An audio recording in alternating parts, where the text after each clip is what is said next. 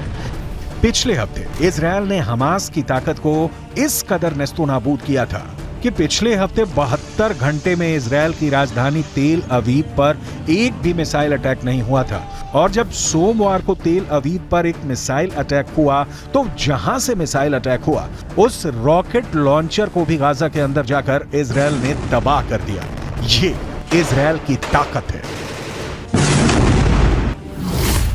Hamas के प्रवक्ता अबू उबैदा की माने तो हमास के लड़ाकों ने इजरायल के 350 से ज्यादा बख्तरबंद गाड़ियां और टैंकों को उड़ा दिए हैं। हमास का दावा तो ये है कि इजरायल के 150 मरकाबा टैंक उड़ा दिए गए हैं। हमास तस्वीरें भी जारी कर चुका है, लेकिन फिर भी हमास की पकड़ गाजा से इसलिए ढीली पड़ चुकी है क्योंकि हमास के बड़े बड़े हेडक्वार्टर्स पर इजरायल ने टैंक चढ़ा दिए हैं। इजरायल ही नहीं, अल शिफा अस्पताल में काम कर चुके डॉक्टर भी ये मानते हैं कि अल शिफा में हमास का हेडक्वार्टर हो सकता है। टाइम्स ऑफ इजरायल अखबार ने यह दावा किया है कि फ्रांस 24 नाम के एक न्यूज चैनल पर एक ब्रिटेन के डॉक्टर ने इंटरव्यू दिया है। इस डॉक्टर ने 3 साल तक अल शिफा अस्पताल के अंदर काम किया था। गाजा के अल शिफा अस्पताल में काम करने वाले इस ब्रिटिश डॉक्टर का दावा है कि अल शिफा अस्पताल में कई ऐसी जगहें थीं जहां पर उसे जाने के लिए मना किया गया था। ये कहा गया था अगर वो वहां प्रतिबंधित क्षेत्र में जाएगा तो उसे गोली लग सकती है।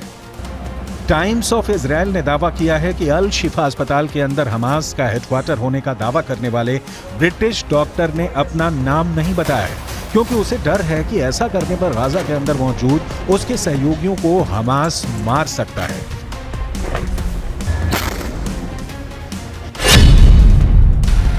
अल शिफा अस्पताल में काम करने वाले इस ब्रिटिश डॉक्टर ने आगे कहा कि सावधान किए जाने की वजह से मैं गाजा के अल शिफा अस्पताल के प्रतिबंधित क्षेत्रों से दूर रहा, लेकिन मैंने कुछ संदिग्ध से नजर आने वाले ऐसे लोगों को अस्पताल में हर समय अंदर और बाहर जाते देखा था जो चिकित्सा कर्मी नहीं थे।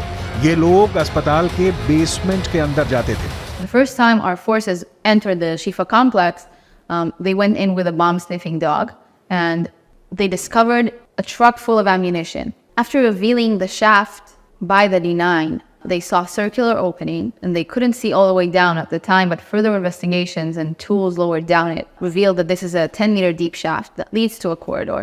At the end of that corridor, there's a blast-proof door with a shooting hole at the top of it. And our forces, after making sure that all defense mechanisms are dismantled, have opened that door that leads to another door that goes deeper into the complex. The understanding that this tunnel goes under the hospital. Israel defence force ने इस British doctor के interview को आधार बनाते हुए एक बार फिर कहा है कि इस इंटरव्यू से साबित होता है कि अल शिफा अस्पताल का इस्तेमाल हमास के आतंकवादियों के द्वारा हेडक्वार्टर की तरह किया जा रहा था।